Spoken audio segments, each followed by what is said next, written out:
महाराज जी, यदि जीवन में बुरे कर्म हो जाएं तो क्या भगवान का नाम जप उनका प्रायश्चित है या फिर उन कर्मों को भोगना ही अनिवार्य है महाराज जी?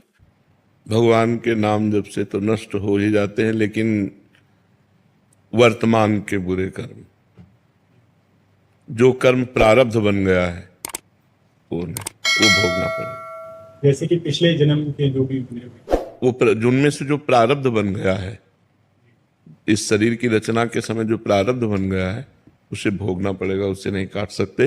बड़े बड़े संतों को भोगना पड़ता है।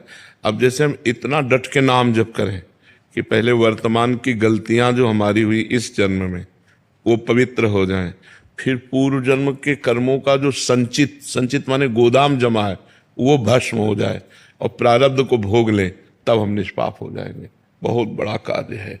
इसीलिए पूरा जीवन पाप ना करते हुए, धर्म से चलते हुए, एक एक कदम सावधानी से नाम जप करते हुए, तब वो निष्पाप हो जाता है। निष्पाप होना बहुत कठिन है, क्योंकि जब से सृष्टि हुई तब से हमारा हिसाब किताब चल रहा है और आज तक भजन नहीं हुआ। भजन हुआ होता तो हम भगवान को प्राप्त हो गए होते। अब हम भजन शुरू करेंगे तो इतना बड़ा सब पाप नष्ट होगा, तो इसके लिए हमें बहुत भजन चाहिए। हर समय उठते बैठते चलते फिरते राधा राधा राधा राधा नाम जप करते रहें तो सब ठीक हो जाएगा। पर प्रारब्ध भोगना पड़ेगा। प्रारब्ध का मतलब समझ रहे ना? नहीं, मतलब समझ नहीं पा रहा। प्रारब्ध 3 प्रकार के कर्म होते हैं।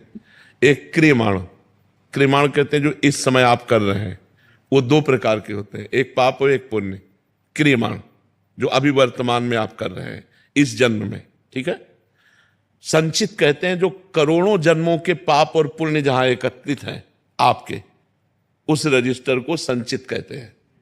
और उस करोड़ों जन्मों के संचित कर्म से जो इस मानव देह के बनने के समय पाप और पुण्य निकाले गए हैं, इस अवस्था में आपकी उन्नति होगी, इस अवस्था में आपकी अवनति होगी, आपको ये रोग होगा, आपका हाथ टूटेगा, आपका एक्सीडेंट होगा, आपको ये लाभ मिलेगा। जो जो लिखा है वो अब भोगना पड़ेगा। जैसे इस शरीर में लिखा है कि किडनी फेल, ये भोग, तो बचपन से पर भोगना पड़ रहा है। इसे प्रारब्ध भोग कहते हैं। ये बहुत वज्र की लीक होता है, इसे भोगना पड़ता है।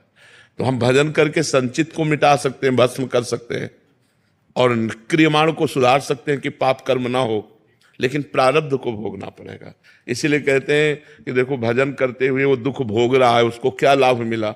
लाभ तो मिला, उसका अगला संभल गया, पिछला संभल गया, वर्तमान में जो प्रारब्ध भोग आया उसे भोग के काट दिया, अब वो भगवान को प्राप्त हो जाएगा।